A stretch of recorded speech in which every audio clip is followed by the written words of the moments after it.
el globo se encuentra inflado gracias a que tengo el dedo puesto sobre el agujero en el inferior de la botella.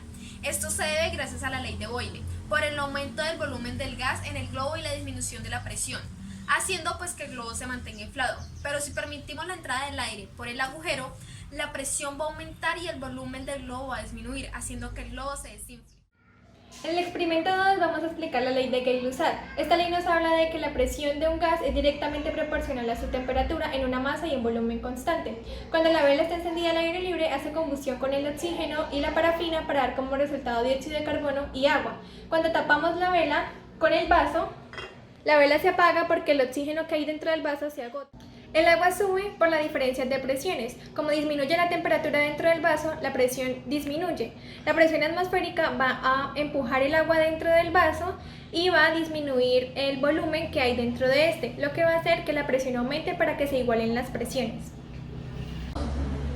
En el tercer experimento vamos a tener de la ley de Laplace. Entonces, esta se relaciona con la presión interior de un espacio con dichas paredes elásticas en cuanto a la tensión de las paredes. Entonces, cuando se genera presión en el globo pequeño, va a aumentar la tensión, por lo que va a comprimir el aire y este va a empezar a fluir de donde hay mayor presión a donde hay menor presión.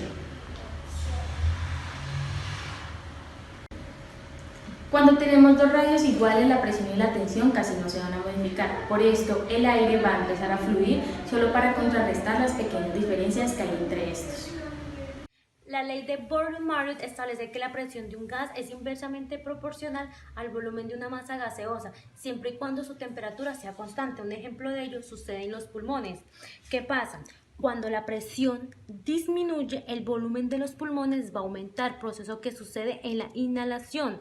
Cuando la presión torácica aumenta, debido a una contracción del músculo diafragma, el volumen de los pulmones va a disminuir, proceso que sucede en la exhalación.